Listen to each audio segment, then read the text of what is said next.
अस्सलाम वालेकुम dear students. आज जो चैप्टर हम स्टार्ट करने वाले हैं दैट इज इक्विलिब्रियम। अब इस चैप्टर को समझने के लिए और इसको स्टार्ट करने के लिए मैं आपसे एक सिंपल सा क्वेश्चन पूछता हूँ। What do you understand by the English word balance? ये जो बैलेंस का वर्ड है जिसको उर्दू में तवाज़ुन भी कहते हैं, इससे आप क्या समझते हो? तो डिफरेंट लोगों के दिमाग में डिफरेंट बातें आएंगी। कोई सोचेगा उस बैलेंस के बारे में जिसमें हम दो चीज़ों को इक्वलाइज करते हैं।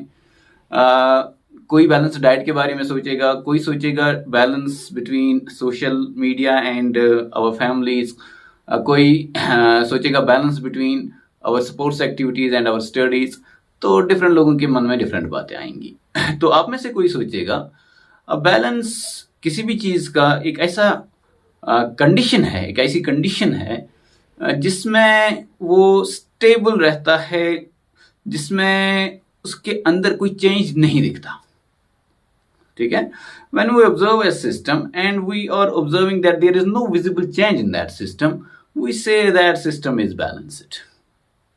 Right? तो उसके लिए फॉर एग्जाम्पल आप मुझे कंसिडर करो। इस वक्त मैं यहाँ पे खड़ा हूँ इन अ वेरी बैलेंस्ड स्टेट। मैं कोई एक्सेलरेशन नहीं कर रहा हूँ, ना मैं नीचे जा रहा हूँ, ना ऊपर जा रहा हूँ, ना सामने की तरफ किसी डायरेक्शन में मूवमेंट नहीं है मेरा। लेकिन क्या इसका मतलब ये है कि मेरे ऊपर कोई फोर्स नहीं है? Your answer will be at least we know of one force जो आपके ऊपर डेफिनेटली इस वक्त अप्लाई हो रहा है, that is the gravitational force. मैं कहूँगा फिर मुझे कहाँ जाना चाहिए, तो आप बोलेंगे the gravity is pulling you towards the centre of the earth. वो आपको अर्थ के सेंटर की तरफ खींच रही है ग्रेविटी, लेकिन मैं तो नहीं जा रहा हूं वहां पे।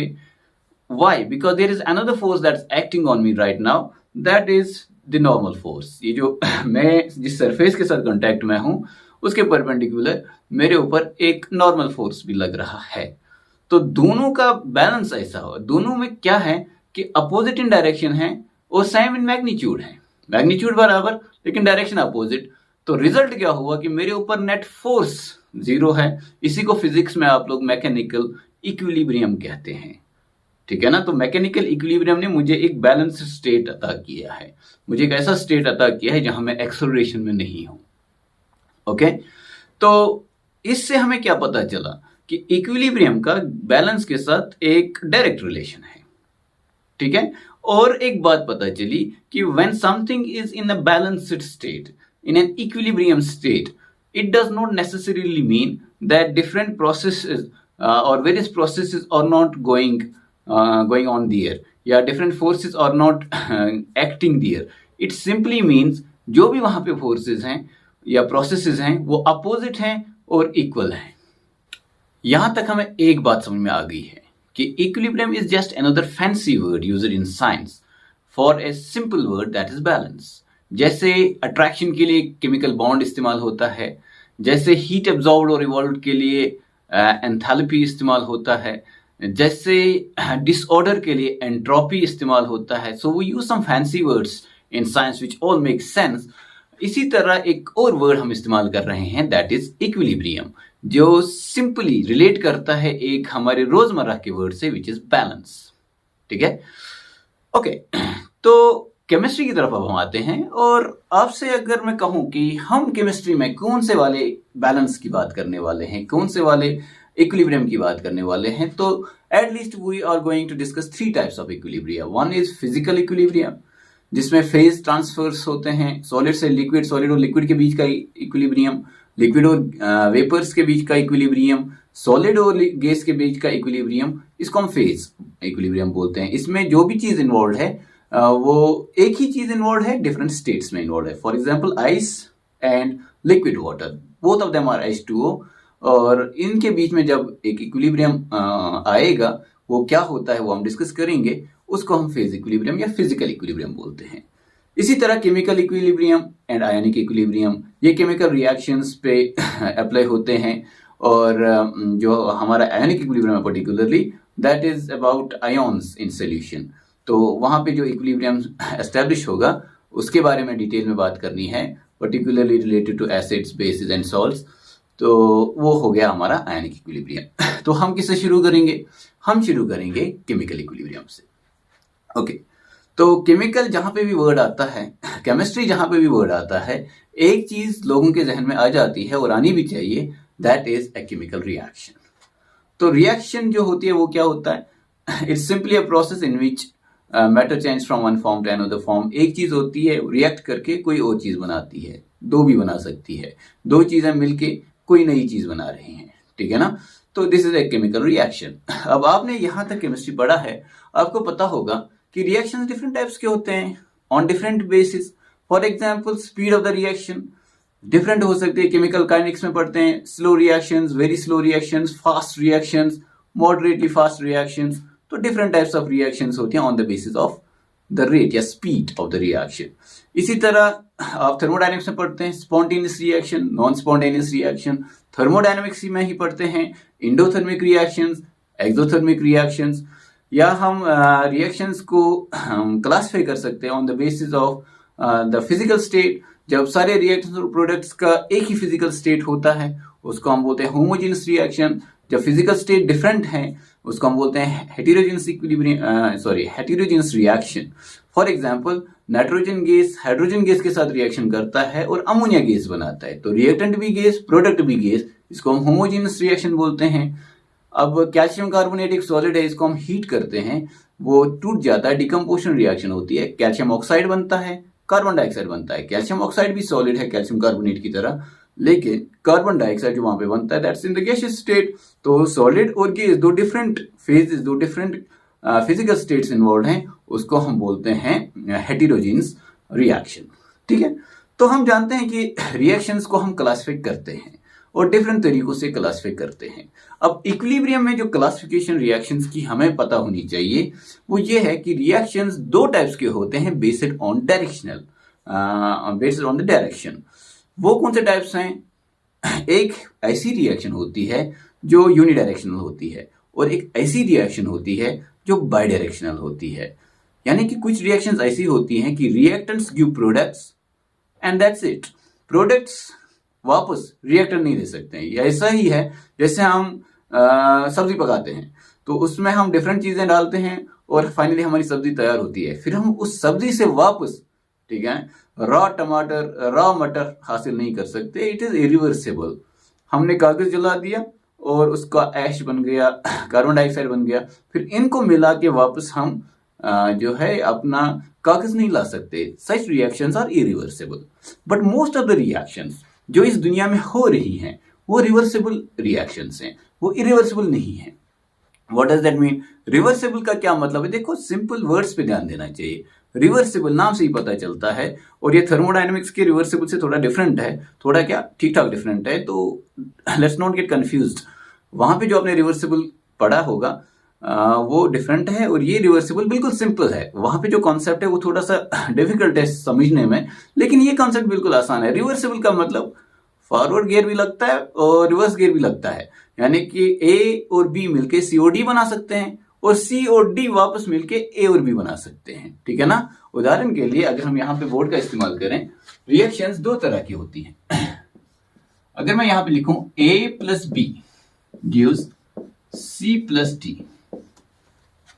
अब आपसे मैं पूछूं इस रिएक्शन में रिएक्टेंट क्या है, तो आप बोलेंगे ए और बी रिएक्टेंट हैं। मैं बोलूंगा प्रोडक्ट क्या है, सी और डी प्रोडक्ट है। आपका आंसर ए और बी रिएक्टेंट और सी और डी प्रोडक्ट सही है सिर्फ तब जब ये एक इरिवर्सिबल रिएक्शन होगी। यानी एक ऐसी रिएक्शन है ये जहां पर ए और बी मिलके सी और डी बनाते हैं, लेकिन सी और डी मिलके ए और बी वापस नहीं बना सकते, ठीक है ना। तो ये इरिवर्सिबल रिएक्शंस जो हैं क्या होते हैं, इनके बारे में दो तीन बातें लिख लेते हैं। इरिवर्सिबल रिएक्शंस, सिंपल बातें जो हमें समझ में आ सकती हैं। पहला, यूनिडायरेक्शनल।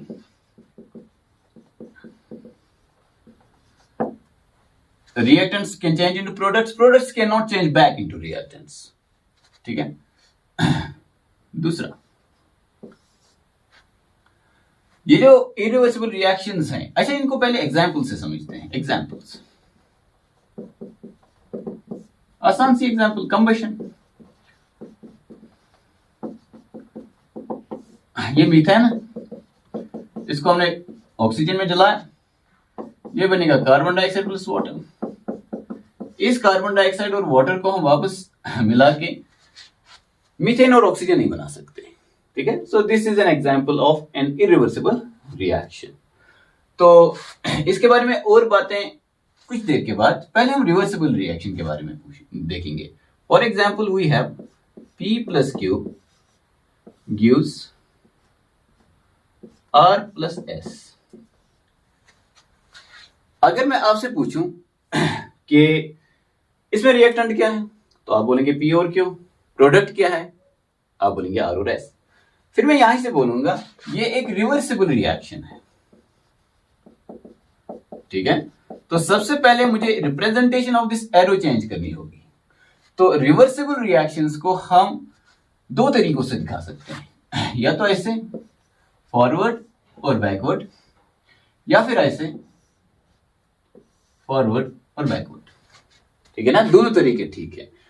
कौन सा तरीका ठीक नहीं है, ये वाला तरीका कि ये आप ऐसे दिखाओ, A gives B and B gives A। This is not, ये वाला जो एरो आप इस्तेमाल करते हो, या आप कहां पे इस्तेमाल करते हो, रेजोनेंस में, जहां पे आप कंट्रीब्यूटिंग स्ट्रक्चर्स के बीच में ऐसा एरो डालते हैं। तो ऐसा एरो डालेंगे, this is not for equilibrium, this is for resonance.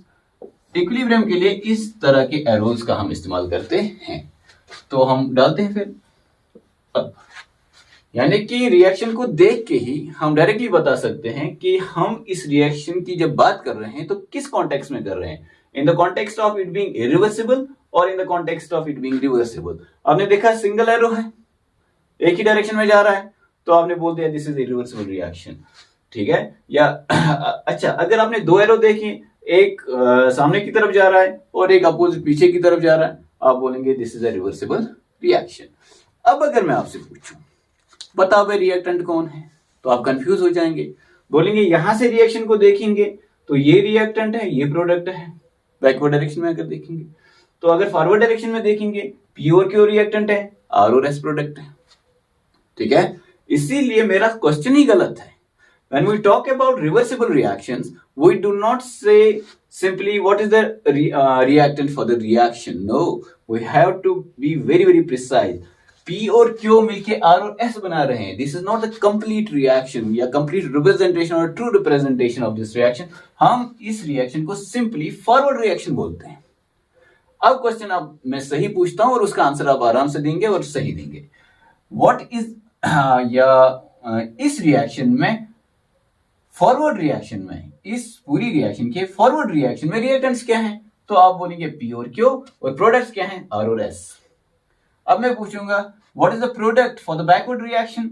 आप बोलेंगे there are two products for the backward reaction, P and Q, and reactant for the backward reaction is R. There are two reactants R and S. ये दोनों reactants. तो एक reversible reaction ऐसी reaction होती है जो दोनों डायरेक्शंस में हो सकती है. ठीक है, एग्जाम्पल ले लेता हूं ताकि बात समझ में आ जाए आपको. एग्जाम्पल सिंपली हम लेंगे एक रिएक्शन कैल्शियम कार्बोनेट का. इसको हीट करेंगे इन ए क्लोज्ड कंटेनर. ये देगा calcium oxide plus carbon dioxide. अच्छा, यहां पे मैंने वर्ड इस्तेमाल किया in a closed container. By the way, it's not a word, it's a group of words. ऐसा क्यों? ये रिएक्शन में कर रहा हूं तो इसको मैं ऐसे रिप्रेजेंट कर रहा हूं. क्या मतलब हुआ इसका? पहले मतलब समझते हैं. इसका मतलब ये हुआ कैल्शियम कार्बोनेट टूट के कैल्शियम ऑक्साइड और कार्बन डाइऑक्साइड गैस बनाता है, और कैल्शियम ऑक्साइड और कार्बन डाइऑक्साइड मिलके कैल्शियम कार्बोनेट भी बना सकते हैं. कैल्शियम कार्बोनेट का टूटना, this is forward reaction. Calcium oxide और कार्बन डाइऑक्साइड का कंबाइन होना, it's backward reaction. So in this reaction decomposition is the forward reaction and combination is the backward reaction. दोनों हो रहे. ठीक है ना. अभी हम इक्विलिब्रियम पे नहीं आए इसके. अभी हम सिंपली समझ रहे हैं रिवर्सिबल और इरिवर्सिबल रिएक्शंस की डिफरेंसेस. ठीक है, तो क्या सिंपल वर्ड्स में हमने क्या बताया? इरिवर्सिबल रिएक्शन एक ही डायरेक्शन में होता है, फॉरवर्ड डायरेक्शन में. There is no concept of backward direction for such reactions. Reversible reaction की फॉरवर्ड भी जा सकता है, बैकवर्ड भी आ सकता है. रिएक्टेंट्स शुरू में होंगे, वो प्रोडक्ट्स बनाते हैं. जैसे जैसे प्रोडक्ट्स जमा होते जाएंगे वो फिर आपस में रिएक्ट करके वापस जो इनिशियली रिएक्टेंट थे वो फॉर्म कर सकते हैं as products for the backward reaction. I hope you are understanding this. तो this is the simple concept of reversible and irreversible. कुछ डिफरेंसेस इसके नोट करते हैं। रिवर्सिबल रिएक्शंस और इरिवर्सिबल रिएक्शंस की दो डिफरेंसेस तो हमें समझ में आ चुकी हैं, और भी थोड़े से डिफरेंसेस हैं जो हमने पॉइंट वाइज यहाँ पे लिखा हुआ है। आप इसका स्क्रीनशॉट उठा सकते हैं और इसको नोट डाउन कर सकते हैं। हम एक एक करके इन पॉइंट्स को डिस्कस करेंगे। पहला, रिवर्सिबल रिएक्शन बाय डायरेक्शनल होते हैं, फॉरवर्ड रिएक्शन और बैकवर्ड रिएक्शन। ठीक है, दोनों पॉसिबल है।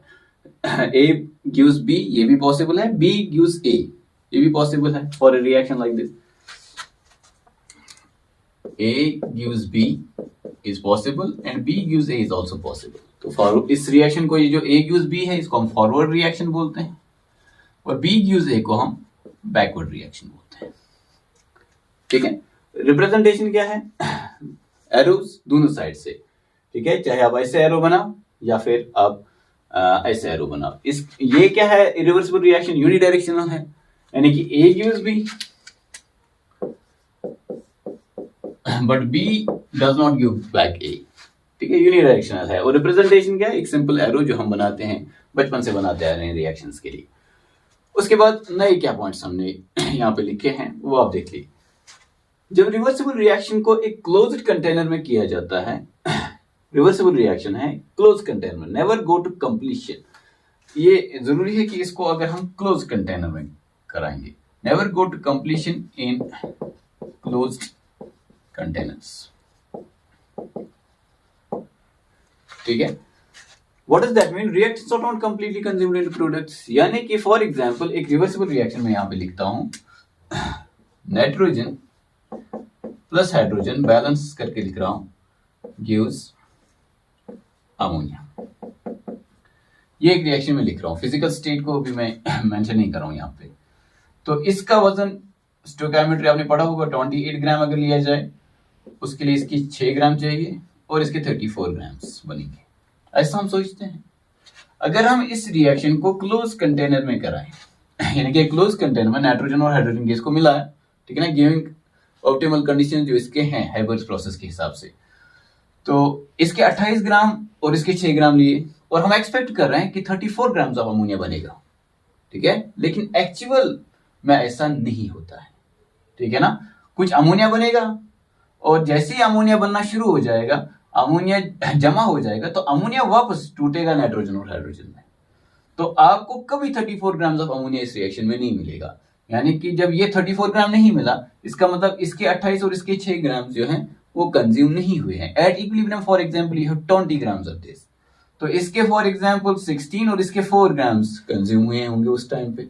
ठीक है, जस्ट कंसिडरिंग, हम स्टोइकियोमेट्री से देख सकते हैं कि अगर ये 20 बनाए तो इन दोनों में ये कितने खर्च हुए होंगे। That's very easy.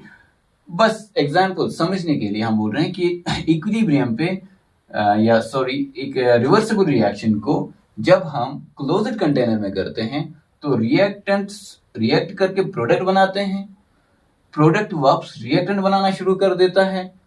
ऐसा नहीं होता कि सारा का सारा रिएक्टेंट प्रोडक्ट में कन्वर्ट हो जाए। ठीक है ना, तो यहां पे कभी आपको 34 ग्राम्स ऑफ अमोनिया नहीं मिलने वाला। समझ गए बात को? अगर ये रिएक्शन इरिवर्सिबल रिएक्शन होती तो आप इसके 28 ग्राम लेते, इसके 6 ग्राम लेते, आपको कंप्लीट इनका कंजप्शन हो जाता, ये 28 खत्म होते, ये 6 खत्म होते और आपको 34 ग्राम्स ऑफ अमोनिया मिलता। लेकिन ऐसा नहीं है। समझ गए बात को? वो हमने यहाँ पे लिखा है कि these reactions go to completion. Completion का मतलब क्या है? Reactants completely convert into products. तो आपका रिएक्टेंट्स जो है वो कंप्लीटली प्रोडक्ट्स में तब्दील होता है। किसमें? इरिवर्सिबल में, क्योंकि वापस नहीं आ रहा है। ठीक है, अब इसमें क्लोज्ड कंटेनर क्यों जरूरी है? तो एक एग्जांपल हमने पहले लिया था, कैल्शियम कार्बोनेट गिव्स, जो सॉलिड है, हीट करेंगे, calcium oxide plus carbon dioxide, ये सॉलिड और ये गैस। अगर इस रिएक्शन को हम करेंगे इन एन ओपन कंटेनर, ठीक है ना, ओपन कर रहे हैं, तो कार्बन डाइऑक्साइड गैस से उठ जाएगा, निकल जाएगा। जब कार्बन डाइऑक्साइड निकल जाएगा तो कैल्शियम ऑक्साइड वापस इसके साथ रिएक्शन नहीं कर सकता, क्योंकि वो मौजूद ही नहीं है, और कैल्शियम कार्बोनेट वापस नहीं बन सकता। इस केस में although this reaction is reversible in its nature, इस केस में आपका कार्बन डाइऑक्साइड निकलने की वजह से ये रिवर्सिबल हो गया, यानी कि रिएक्टेंट कंप्लीटली कन्वर्ट हो जाएगा प्रोडक्ट में। लेकिन अगर इसी को आप क्लोज कंटेनर में करेंगे तो जैसे ही कैल्शियम कार्बोनेट टूटेगा, कैल्शियम ऑक्साइड बनेगा, कार्बन डाइऑक्साइड बनेगा, दोनों मौजूद हैं। दोनों जब मौजूद हैं तो वो मिलके वापस कैल्शियम कार्बोनेट बना सकते हैं। That gives us a very important point for our equilibrium या फॉर दिस चैप्टर कि ये जो 5वां पॉइंट हमने लिखा ना, this is the most important point कि रिवर्सिबल रिएक्शंस को अगर हम क्लोज्ड कंटेनर्स में करें तो इक्विलिब्रियम अटेन हो जाएगा, और इरिवर्सिबल रिएक्शंस में कभी इक्विलिब्रियम नहीं आएगा। ठीक है ना, जब हम इक्विलिब्रियम को समझेंगे आपको मतलब ये कॉमन सेंस लगेगा कि इरिवर्सिबल रिएक्शंस में तो कभी इक्विलिब्रियम हो ही नहीं सकता। रिवर्सिबल रिएक्शंस में भी इक्विलिब्रियम तब आएगा जब हम उनको क्लोज्ड कंटेनर्स में करेंगे। यानी कि ये जो चैप्टर हम पढ़ रहे हैं इसमें हम रिएक्शंस कौन सी पढ़ने वाले हैं, हम एक सेट ऑफ रिएक्शन को कंप्लीटली इग्नोर करेंगे। वो कौन सी रिएक्शंस हैं? हाँ, वो रिएक्शंस जो इरिवर्सिबल है। ठीक है, इरिवर्सिबल रिएक्शंस 100% उनको इग्नोर करना है। सिर्फ एक टाइप की रिएक्शन पढ़नी है दो में से, that is reversible reaction. Reversible reactions में ही इक्विलिब्रियम आता है और हर एक टाइम पे नहीं आता। रिवर्सिबल रिएक्शंस में सिर्फ तब इक्विलिब्रियम आता है जब उनको क्लोज्ड वेसल्स में, क्लोज्ड कंटेनर्स में हम कंडक्ट करेंगे। समझ गए बात को आप? एग्जांपल्स क्या है? मोस्ट ऑफ द रिएक्शंस, और इस चैप्टर में जितनी भी हम रिएक्शंस पढ़ेंगे मोस्टली, ठीक है ना, अनलेस आई मेंशन कि ये इरिवर्सिबल है। इक्विलिब्रियम पढ़ रहे हैं, इक्विलिब्रियम रिवर्सिबल रिएक्शंस में होता है। तो इस चैप्टर में जो रिएक्शंस पढ़ने वाले हैं, और most of the reactions in this world, most of the reactions that we are carrying out in our industries, the reactions that are occurring in our bodies, most of them are reversible reactions. ठीक है ना, कुछ irreversible reaction है, जैसे combustion का हमने example ले लिया, neutralisation reaction of strong acids और स्ट्रॉन्ग बेसिस। ठीक है ना, HCl NaOH को मिला, so it's going only in the forward direction. वापस सॉल्ट और वाटर जो है मिलके HCl और NaOH नहीं बना रहे हैं। ठीक है, स्ट्रॉन्ग एसिड स्ट्रॉन्ग बेस होगा, वीक एसिड वीक बेस होगा, स्ट्रॉन्ग एसिड वीक बेस होगा, वीक एसिड और स्ट्रॉन्ग बेस होगा। उन सब केसेस में जो रिएक्शन है वो रिवर्सिबल रिएक्शन है। ठीक है, और एक इंपॉर्टेंट रिएक्शन हमने यहाँ पे लिखा, प्रेसिपिटेशन रिएक्शन। आयनिक रिएक्शन तेजी के साथ हो जाती है, ठीक है, तो वो भी इरिवर्सिबल रिएक्शन है। बाकी जो रिएक्शंस हैं, most of the reaction that we will deal with, they are reversible reactions. ठीक है, ओके। अभी तक भी हमने इक्विलिब्रियम को पहचाना नहीं है, इक्विलिब्रियम को डिस्कस नहीं किया है। इक्विलिब्रियम कहाँ है ये आप सोच रहे होंगे। अब हम अपने टॉपिक पे आते हैं कि how equilibrium is attend and what is this equilibrium. अभी तक जो हमने लेक्चर दिया है इसका बॉटम लाइन क्या है in the context of our chapter that's equilibrium. इसका बॉटम लाइन ये है कि equilibrium is established for reversible reactions, या in case of reversible reactions when carried in closed containers. इतना हमें समझ में आ गया है।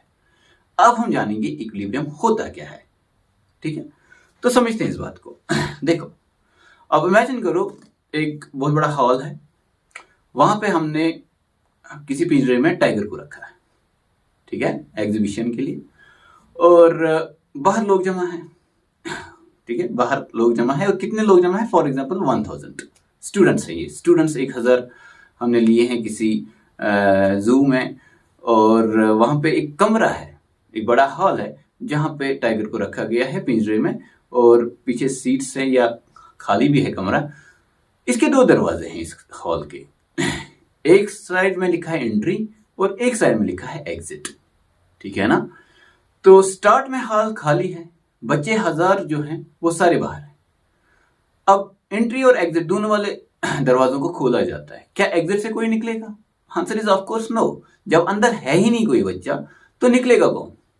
ठीक है, अब सारे जो बच्चे हैं कोशिश क्या करेंगे, कहाँ की तरफ जाने की? एंट्री के दरवाजे की तरफ से। और आप देखेंगे इस टाइम पे रेट ऑफ एंट्री बहुत हाई होगा।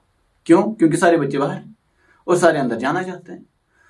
तो at this point when there is no student inside the hall, आपका rate of entering into the hall is highest. ठीक है, अब जैसे बच्चे जा रहे हैं, ऐसा ऐसा करके बच्चे जमा हो रहे हैं हॉल में, और टाइगर को देख रहे हैं। कुछ देर टाइगर को देखने के बाद वो बाहर जा रहे हैं। ठीक है ना, और इसी दौरान जो बाहर वाले लोग हैं वो अंदर जाएंगे, ऑब्वियसली टाइगर को उनको देखना है। और वहां से जो अंदर देख चुके हैं लोग वो बाहर आएंगे। तो इस सब में होगा क्या, रेट ऑफ एंट्री और रेट ऑफ एग्जिट की तरफ मैं चाहता हूं आप ध्यान दो, और number of students inside the hall and outside the hall, इस बात पे आप ध्यान दो। ठीक है, देखो स्टार्ट में सारे के सारे बच्चे outside the hall, rate of entry highest, अंदर बच्चे जा रहे हैं, बच्चे आहिस्ता आहिस्ता जमा हो रहे हैं, शेर को देख रहे हैं, टाइगर को देख रहे हैं, टाइगर को देखने के बाद वो अब आहिस्ता आहिस्ता बाहर निकल रहे हैं, क्योंकि पहले अंदर बच्चे कम मौजूद हैं, जब अंदर जा रहे हैं कम बच्चे मौजूद हैं, कम बच्चे मौजूद हैं तो एग्जिट से कम बच्चे निकलेंगे, जितना जितना अंदर बच्चे जमा होते जाएंगे। ठीक है, अब इसको ऐसे समझो, let the rate of entry be equal to initially 100 students per 10 minutes, 10 minute में 100 बच्चे एंट्री से अंदर जा रहे हैं, तो 10 मिनट के बाद बाहर कितने बच्चे रह गए 900, और अंदर कितने बच्चे हैं 100। ठीक है ना, अब जो बाहर से अंदर जाने की रेट होगी वो कम होगी, इसके दो रीजंस होंगे, पहले ही अंदर 100 बच्चे मौजूद हैं, और दूसरा कि अब बाहर उतने बच्चे मौजूद नहीं है, 1000 नहीं है, ठीक है ना, उससे कम है, 900 ही है। तो अब जो रेट है वो थोड़ा सा स्लो डाउन होगा एंट्री का, कम बच्चे अंदर जाएंगे, फॉर एग्जांपल 90 अंदर जा रहे हैं, और इस दौरान 10 बच्चों का हो गया, उन्होंने अच्छे से शेर को देखा, 10 बाहर आ रहे हैं। ठीक है ना, अब अंदर कितने बच्चे हैं 90 और अंदर गए तो 190 बाहर आ गए, 10 तो 180 रह गए। ठीक है ना, पूरा ध्यान देना इस बात पे।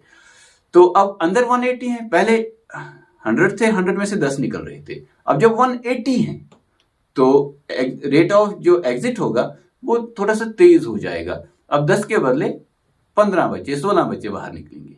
ठीक है, और यहां से बाहर अब जो हैं 810 बच्चे हैं या 820 बच्चों का जो रेट अंदर जाने का होगा वो 900 से कम होगा, 900 1000 से कम था, और 820 जो है वो 900 से कम है। इस तरह से ये प्रोसेस चलता रहेगा।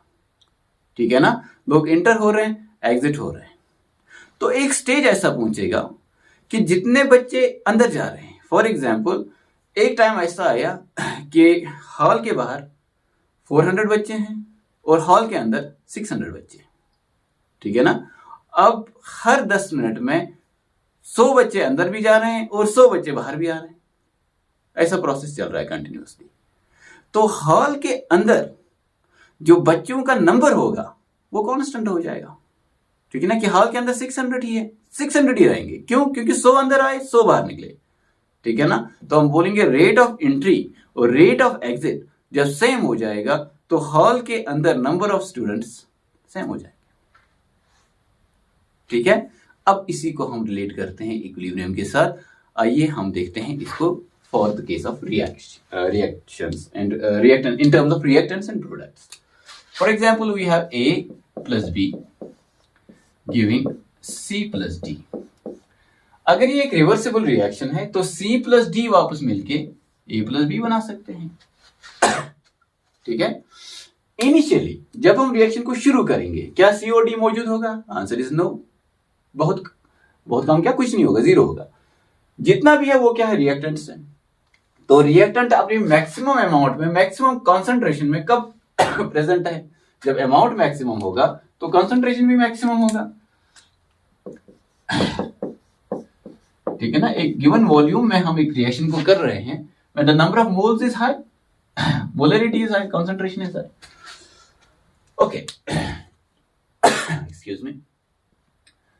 तो स्टार्ट होगी रिएक्शन, रिएक्टेंट्स अपनी हाईएस्ट कॉन्सेंट्रेशन में है और तेजी के साथ प्रोडक्ट्स बना रहे हैं। अब प्रोडक्ट्स पहले बनेंगे थोड़े से, ठीक है ना, 10 मॉलिक्यूल बने, 20 बने, 100 बने, ये मिलियंस में है। ठीक है ना, अब जैसे ही ये एक्यूमुलेट हो रहा है, अब ये आहिस्ता करके वापस A और B बनाएंगे, लेकिन रेट काफी स्लो होगा। ये जो फॉरवर्ड रिएक्शन का रेट होगा, let's give that by KF, और ये जो बैकवर्ड रिएक्शन का रेट होगा, let's give that by KB। Initially start में forward reaction very fast, initially KF greater than KB। KB तो हो गया नहीं पहले कुछ, ठीक है, जब प्रोडक्ट है ही नहीं। अब जब रिएक्शन हो गई तो स्टार्ट में थोड़े प्रोडक्ट्स बनने शुरू हो गए। कुछ देर के बाद ये जो प्रोडक्ट्स हैं फॉरवर्ड रिएक्शन के, ये खुद रिएक्ट करके रिएक्टेंट्स बना रहे हैं, किस कौन से रिएक्टेंट्स, फॉरवर्ड रिएक्शन के रिएक्टेंट्स, ठीक है। तो विथ टाइम, जैसा जैसा टाइम गुजरेगा, concentration of A and B will decrease. A और बी तेजी के साथ सीओडी बना रहे हैं, उनका कॉन्सेंट्रेशन कम हो जाएगा, and concentration of C and D will increase. ठीक है, तो जितना जितना ये ज्यादा बनेगा उतना उतना ये ज्यादा कन्वर्ट भी हो सकता है, जितना जितना ये कम रहेगा उतना ये कम ही सीओडी में कन्वर्ट हो जाएंगे। जितना सीओडी ज्यादा बनेगा वो ए और बी में ज्यादा कन्वर्ट होगा। यानी कि विद टाइम, पहली बात हमने ये लिखी, concentration of A and B कम हो रही है, कॉन्सेंट्रेशन ऑफ सीओडी बढ़ रहा है। अब अमाउंट भी लिख सकते हैं, ए और बी का अमाउंट कम हो रहा है, सीओडी का अमाउंट बढ़ रहा है। देयरफॉर विद टाइम, दूसरी बात हम लिख सकते हैं रेट ऑफ फॉरवर्ड रिएक्शन, चलो हम इसको केएफ लिखते हैं, विद टाइम केएफ डिक्रीजेस, ऐसा ऐसा कम हो रहा है फॉरवर्ड रिएक्शन, और विद टाइम बैकवर्ड रिएक्शन ज्यादा हो रहा है, के बी इंक्रीजेस। ठीक है ना, जैसा जैसा केएफ डिक्रीज हो रहा है, यानी कि फॉरवर्ड रिएक्शन डिक्रीज हो रहा है, इसका बनना कम हो रहा है, बैकवर्ड रिएक्शन इंक्रीज हो रहा है। तो बैकवर्ड रिएक्शन क्यों इंक्रीज हो रहा है, क्योंकि जब ये ज्यादा बनेगा, ठीक है ना, जैसे एक्यूमुलेट होगा, ज्यादा बनता रहेगा, उतना ही ये कन्वर्ट हो सकता है ए और बी में, तो बैकवर्ड रिएक्शन बढ़ रहा है, सिंपल सी बात है। Okay, so a time reaches, ऐसा टाइम आएगा when rate of forward reaction will become exactly equal to rate of backward reaction। ठीक है, rate of forward reaction backward reaction के बराबर हो जाएगा। अच्छा, यहां पे एक बात जरूर ध्यान देंगे आप, यहां पे कंफ्यूजन हो सकता है। फॉरवर्ड रिएक्शन स्लो डाउन हो रहा है, बैकवर्ड रिएक्शन का रेट बढ़ रहा है, लेकिन अभी भी forward reaction is faster still, KF is greater than KB. ठीक है ना, लेकिन डिफरेंस कम हो रहा है। पहले डिफरेंस बहुत था, उसके बाद डिफरेंस कम हो रहा है। अब और रिएक्शन हो जाएगी और प्रोडक्ट्स बनेंगे, ठीक है ना, तो बैकवर्ड रिएक्शन और ज्यादा तेज हो जाएगी, और एक टाइम पूछेगा फॉरवर्ड और बैकवर्ड रिएक्शन दोनों बराबर हो जाएंगे। When KF is equal to KB, उस टाइम पे होगा क्या, ये बात समझनी है आपको। उस टाइम पे ए और बी दोनों का अमाउंट या कंसंट्रेशन कांस्टेंट हो जाएगा, और सी और डी दोनों का कंसंट्रेशन कांस्टेंट हो जाएगा। यानी कि अब रिएक्शन मिक्सचर में अपेरेंटली कोई चेंज नहीं होगा, हमें लगेगा कोई रिएक्शन नहीं हो रहा है। ठीक है ना, फॉर एग्जाम्पल स्टार्ट में हमने इसका 2 मोलर लिया, इसका 3 मोलर लिया, स्टार्ट में ये 0 और 0 था। एक स्टेज आ गया जब ये रह गया 0.8 मोलर, और ये रह गया फॉर एग्जाम्पल 1.1 मोलर, और ये बन गया 2 मोलर, और ये 1 molar, for example, considering example दे रहे हैं। तो इस स्टेज पे अगर फॉरवर्ड और बैकवर्ड रिएक्शन दोनों का रेट बराबर है, यानी कि जितने रिएक्टेंट प्रोडक्ट बना रहे हैं उतने ही प्रोडक्ट रिएक्टेंट बना रहे हैं, तो उस टाइम पे ये जो कंसंट्रेशंस होंगे ये कांस्टेंट हो जाएंगे। जब फॉरवर्ड रिएक्शन तेज है तो इनका कंसंट्रेशन आहिस्ता आहिस्ता कम होता जाएगा। अगर बैकवर्ड रिएक्शन किसी तरह से तेज कराई जाए, बैकवर्ड रिएक्शन तेज कराने का मतलब क्या है, ये दो रिएक्ट करके ये बना रहे हैं, उसका मतलब इनका कंसंट्रेशन बढ़ रहा है, इनका कंसंट्रेशन कम हो रहा है। ठीक है, लेकिन जब दोनों बराबर होंगे, जितना ए और बी सीओडी में कन्वर्ट हो रहा है उतना ही सीओडी ए और बी में कन्वर्ट हो रहा है, रेट सेम है दोनों प्रोसेसेस का, तो उस टाइम पे हम बोलेंगे इक्विलिब्रियम हैज बीन एस्टैब्लिश्ड। तो क्या है इक्विलिब्रियम, या क्या है केमिकल इक्विलिब्रियम, क्या है केमिस्ट्री का इक्विलिब्रियम? केमिस्ट्री का इक्विलिब्रियम ये है कि जब दो अपोजिंग प्रोसेसेस सेम रेट से हो रहे होंगे और कोई विजिबल चेंज सिस्टम में ना आए, उसको हम इक्विलिब्रियम बोलते हैं। And to opposing processes are occurring at the same rate such that the concentration of the reaction mixture which contains reactants and products for both forward and backward reactions, it becomes constant. That state is called equilibrium. Equilibrium तब हम बोलते हैं establish हो गया जब दो opposing processes, कौन है वो, फॉरवर्ड रिएक्शन और बैकवर्ड रिएक्शन। अब हम सीधा जो है टर्म्स का इस्तेमाल करेंगे। When forward and backward reactions of a reversible reaction occur at the same rate, we say equilibrium has been established. Equilibrium आ चुका है, ठीक है ना। At equilibrium जो प्रॉपर्टीज होती हैं, विजिबल प्रॉपर्टीज, ठीक है, जैसे कलर हो गया, जैसे measurable properties I should say, जैसे डेंसिटी हो गया, विस्कोसिटी हो गया, रिफ्रैक्टिव इंडेक्स हो गया, वो सारी प्रॉपर्टीज कांस्टेंट हो जाती हैं और हमें ऐसा लगेगा कि शायद इस रिएक्शन मिक्सचर में कोई प्रोसेस ही नहीं हो रहा है, लेकिन एक्चुअली हम जानते हैं कि प्रोसेस हो रहा है। अभी भी ए और बी मिलके सीओडी बना रहे हैं और अभी भी सीओडी मिलके ए और बी बना रहे हैं। उस हॉल और टाइगर की कहानी पे वापस आते हैं। जब 600 स्टूडेंट्स हॉल के अंदर हैं और 400 बाहर हैं और हर 10 मिनट में 100 बाहर भी आ रहे हैं, 100 अंदर भी आ रहे हैं, तो कॉन्सेंट्रेशन कांस्टेंट हो जाएगा। बाहर 400 फिर से रहेंगे, अंदर 600 फिर से रहेंगे, क्योंकि अंदर से जैसी 100 अंदर, बाहर से जैसी 100 अंदर चले गए हॉल में, हॉल से भी 100 बाहर आ रहे हैं, तो कांस्टेंट हो गया। जब कांस्टेंट हो गया तो ऐसा लगेगा जो सिर्फ हॉल को देख रहा है उसको ऐसा लगेगा कुछ हो नहीं रहा है, लेकिन जो पूरी पिक्चर देख रहा है उसको पता है एंट्री भी हो रही है, एग्जिट भी हो रही है, ठीक है ना। लेकिन नेट रिजल्ट दोनों का कुछ नहीं है, क्योंकि अंदर और बाहर दोनों कंसंट्रेशंस कांस्टेंट हो गए। इसी तरह जब इक्विलिब्रियम एस्टैब्लिश होता है तो रिएक्टेंट्स का कंसंट्रेशन फिक्स हो जाता है, प्रोडक्ट्स का भी कंसंट्रेशन फिक्स हो जाता है। Such a state is called as equilibrium, ठीक है। तो अगर हमें लिखना होगा what is this equilibrium in chemistry, in chemistry जब हम कह रहे हैं तो हम सीधा केमिकल इक्विलिब्रियम लिख लेंगे। It's a state when forward and backward reactions become same. Reactions या सिर्फ अच्छे वर्ड्स में लिखते हैं, occur at the same rate such that so that the concentration of the reaction mixture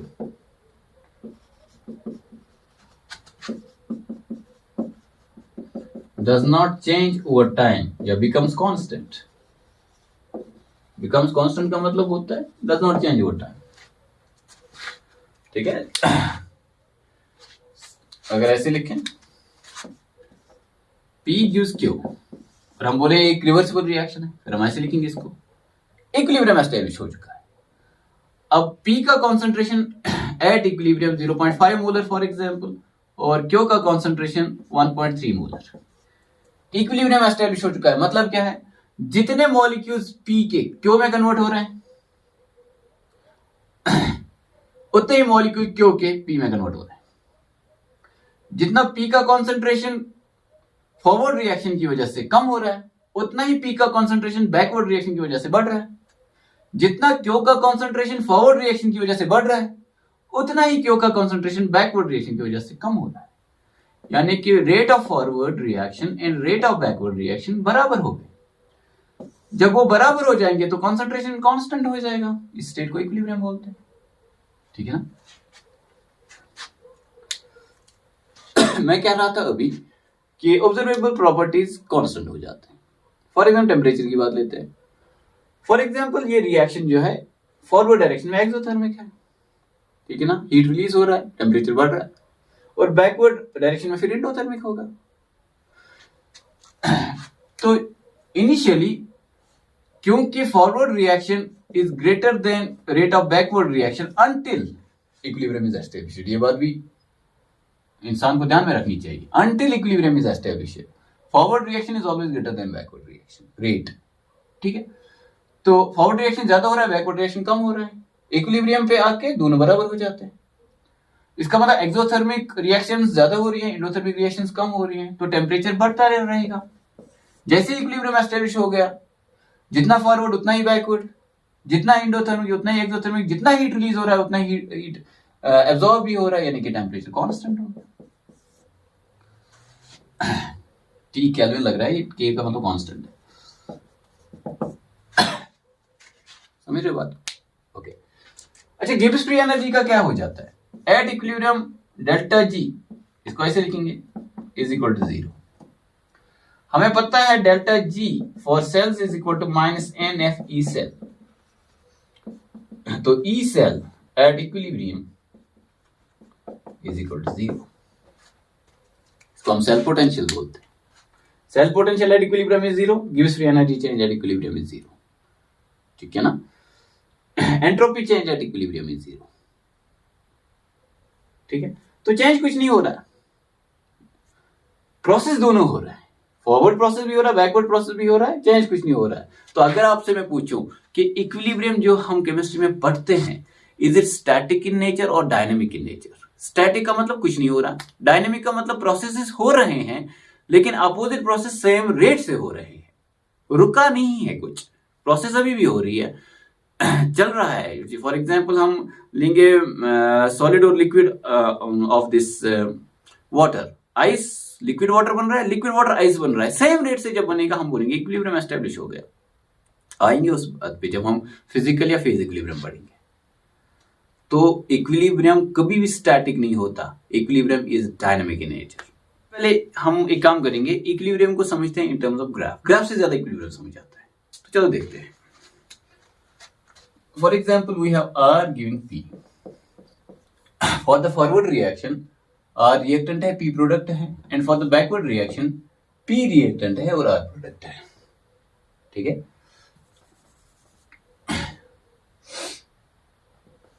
इसका हम ग्राफ प्लॉट करते हैं।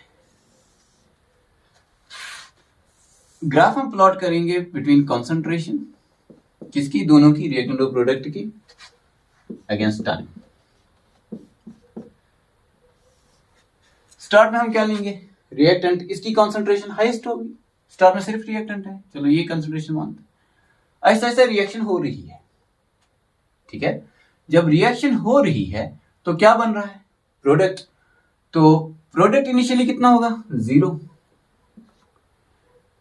ठीक है, प्रोडक्ट इनिशियली 0 होगा, रिएक्टेंट का कोई कंसेंट्रेशन होगा, रिएक्टेंट कम हो रहा है with the passage of time, reaction हो रही है, रिएक्टेंट कम हो रहा है, कम हो रहा है, कम हो रहा है, कम हो रहा है।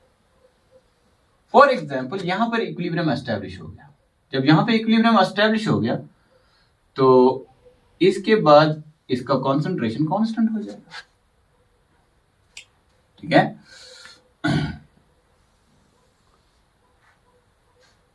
प्रोडक्ट पहले कुछ नहीं था, ऐसा ऐसा इसका कॉन्सेंट्रेशन बढ़ेगा बढ़ेगा बढ़ेगा।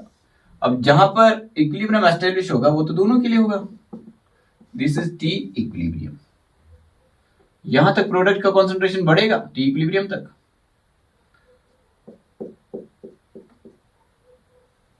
उसके बाद कांस्टेंट हो जाएगा। ठीक है, ये ग्राफ समझना आपको, बहुत ही सिंपल सा ग्राफ है। ये क्या है? ये रिएक्टेंट है, इसको हम ऐसे लिख सकते हैं, कॉन्सेंट्रेशन ऑफ रिएक्टेंट। ये क्या है? ये प्रोडक्ट का ग्राफ हम दिखा रहे हैं, इसको हम ऐसे लिख सकते हैं, concentration of product. With the passage of time reactant का कॉन्सेंट्रेशन कम हो रहा है, इक्विलिब्रियम पे कांस्टेंट हो रहा है। प्रोडक्ट का कॉन्सेंट्रेशन बढ़ रहा है, इक्विलिब्रियम पे जाके कांस्टेंट हो रहा है। अब ये बात जरूरी नहीं है कि इक्विलिब्रियम पे प्रोडक्ट का कॉन्सेंट्रेशन ज्यादा होगा और रिएक्टेंट का कम, दिस इज नॉट नेसेसरी। हम दो और ग्राफ्स बनाते हैं इस बात को समझने के लिए। ऐसा भी हो सकता है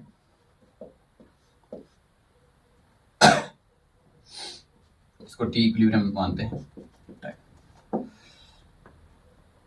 कि reactant, this is T equilibrium, reactant कम हो रहा है और कांस्टेंट हो गया, प्रोडक्ट बढ़ रहा है और कांस्टेंट हो गया यहाँ पे, और दोनों का कंसंट्रेशन सेम हो गया एट इक्विलिब्रियम। ऐसा हो सकता है, ये भी 0.5, रिएक्टेंट भी, और प्रोडक्ट का भी कंसंट्रेशन 0.5, दिस इज पॉसिबल। ये भी पॉसिबल है कि रिएक्टेंट कम हो गया और प्रोडक्ट ज्यादा है, concentration of product is greater then the concentration of reactant at equilibrium, ये भी हो सकता है। सेम क्या है फिर? सेम है the rate at which forward reaction is taking place that is equal to the rate at which backward reaction is taking place. ये दो सेम होंगे। कॉन्सेंट्रेशन सेम नहीं होगा, कॉन्सेंट्रेशन जो भी होगा कांस्टेंट होगा, रिएक्टेंट का अपना होगा, प्रोडक्ट का अपना होगा। सेम भी हो सकते हैं, डिफरेंट भी हो सकते हैं। डिफरेंट में प्रोडक्ट का कॉन्सेंट्रेशन इक्विलिब्रियम पे ज्यादा हो, ये भी हो सकता है। और ऐसा भी हो सकता है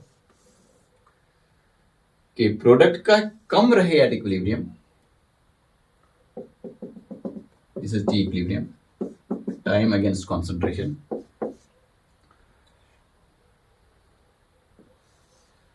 और रिएक्टेंट का ज्यादा।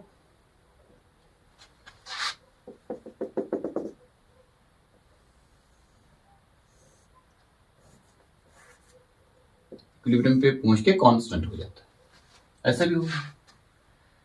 अच्छा, ग्राफ पे कुछ और चीजें लिख लेते हैं। इस वाले ग्राफ पे आते हैं। ये कॉन्सेंट्रेशन का एक्सिस है। ये क्या, व्हाट इज दिस?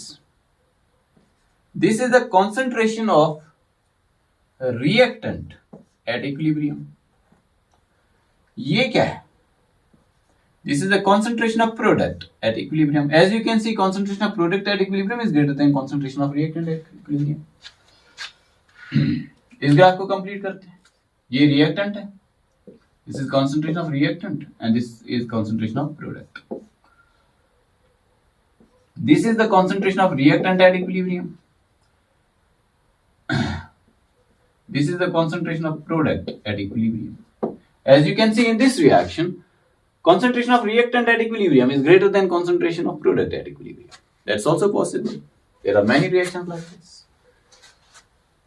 और ऐसा भी possible है that concentration of reactant at equilibrium is equal to concentration of product at equilibrium.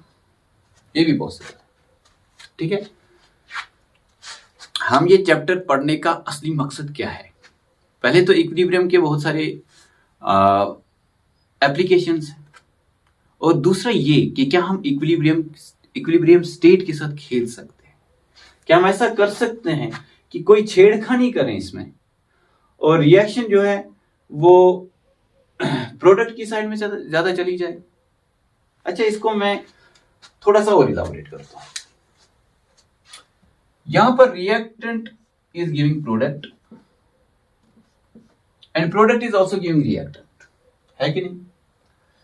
अगर मैं ऐसा लिखूंगा तो इससे आपको ये पता चलेगा रिवर्सिबल रिएक्शन है, ये नहीं पता चलेगा इक्विलिब्रियम पे किसका कंसंट्रेशन ज्यादा है।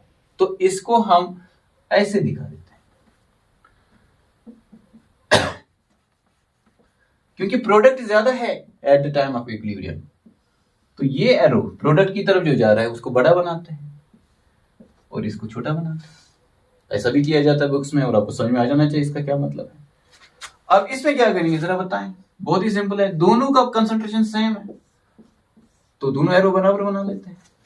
यहां पे क्या करेंगे, रिएक्टेंट साइड की तरफ ज्यादा है, कंसंट्रेशन ज्यादा रिएक्टेंट का एट इक्विलिब्रियम, तो रिएक्टेंट कब ज्यादा होगा, ये एरो बड़ा बनाते हैं, प्रोडक्ट का ये वाला एरो छोटा बनाते हैं, ठीक है। व्हाट वी वांट, अच्छा इसको हम बोलते क्या है, टर्मिनोलॉजी क्या है?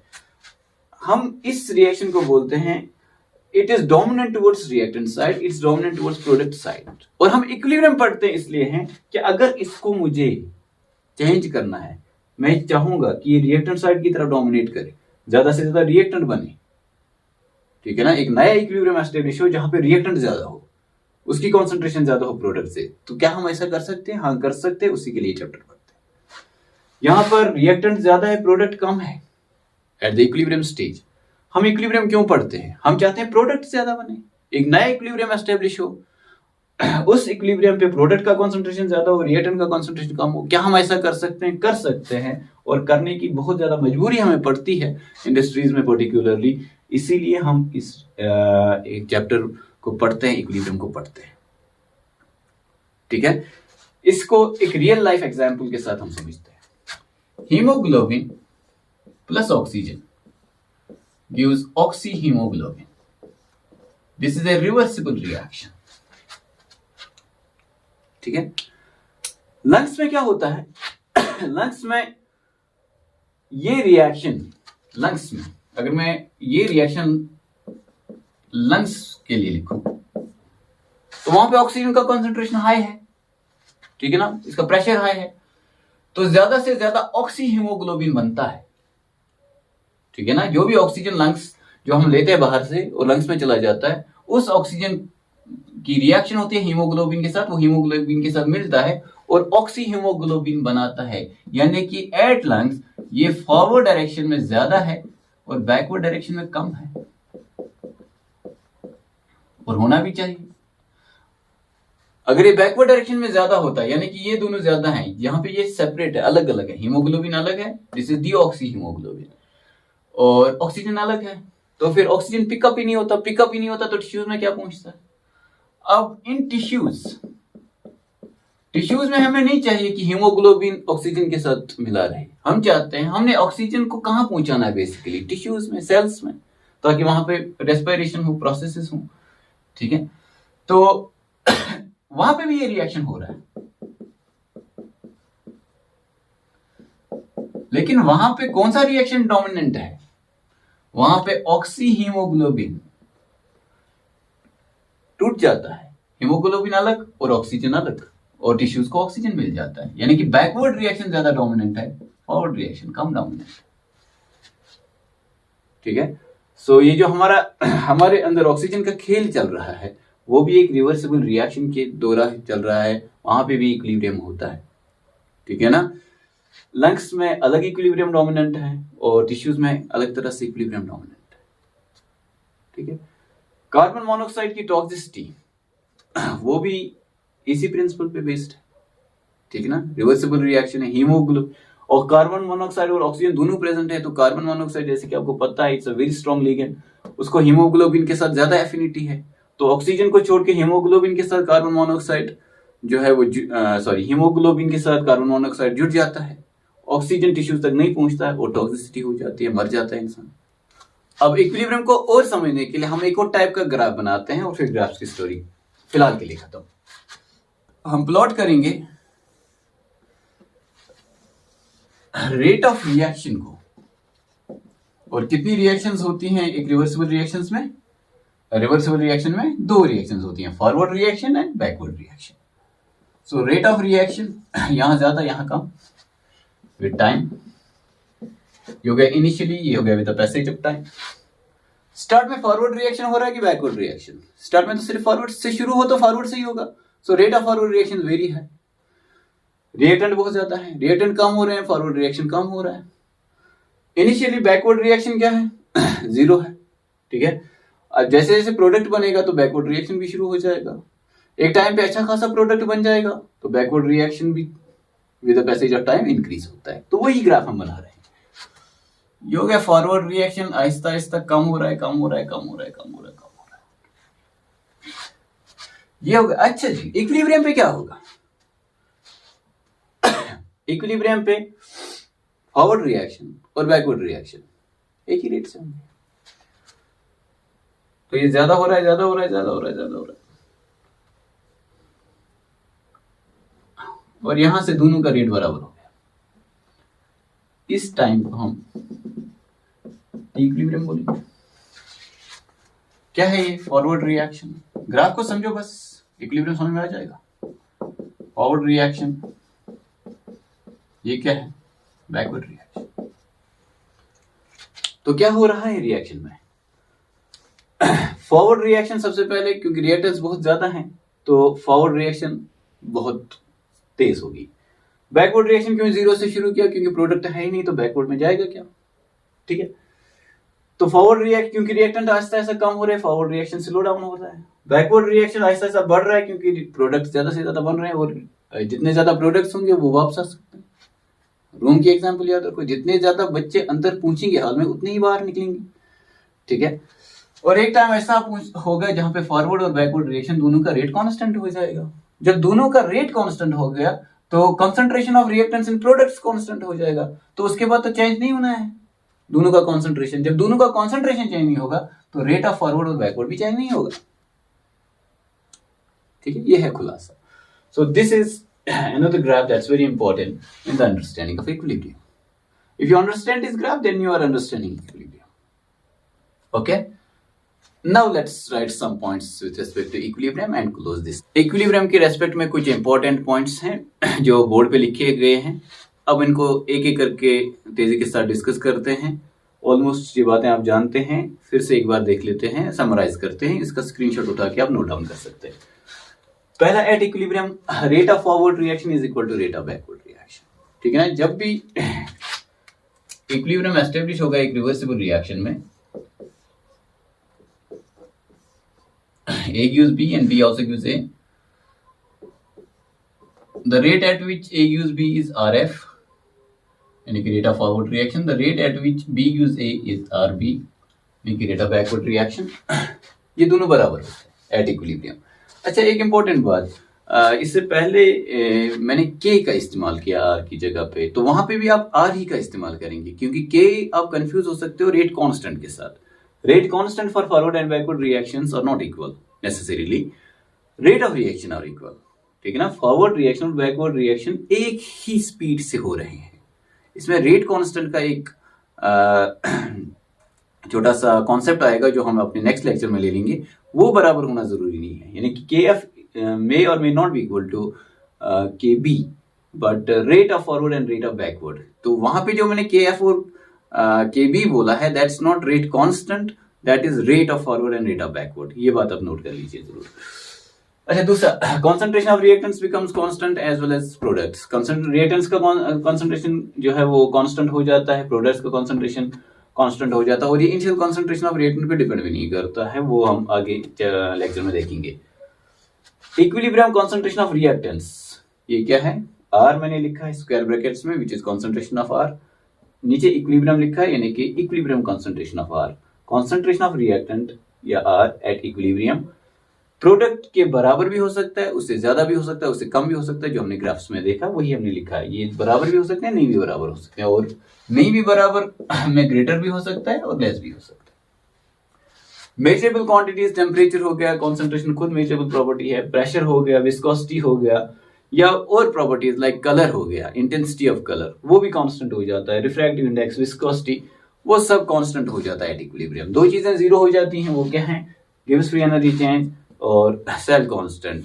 जो सेल्स में रिएक्शन हो रही है, अगर वो एक रिवर्सिबल रिएक्शन है, और मोस्टली सेल्स में रिवर्सिबल रिएक्शन होती है, तो ई सेल भी इक्विलिब्रियम पे जीरो हो जाता है. Equilibrium can be established only in case of reversible reactions in closed vessels. इस बात पे, इस पॉइंट पे बहुत बात हो चुकी है. Equilibrium can be attained from both directions. क्या मतलब हुआ?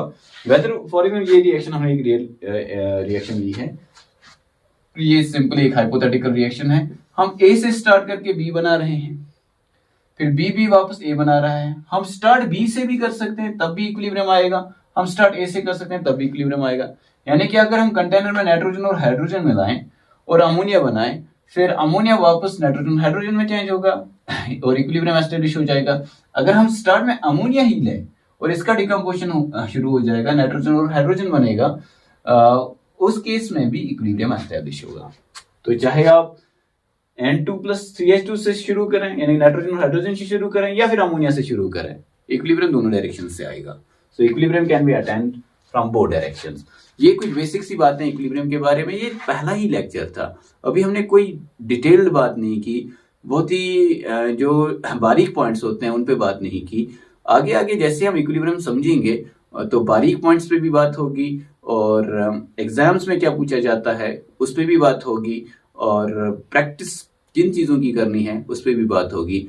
तो नेक्स्ट लेक्चर में हम इक्विलिब्रियम कांस्टेंट जो है उस पर इंपॉर्टेंटली बात करेंगे. Law of mass action, equilibrium का जो लॉ है, लॉ ऑफ इक्विलिब्रियम, उस पर बात करेंगे.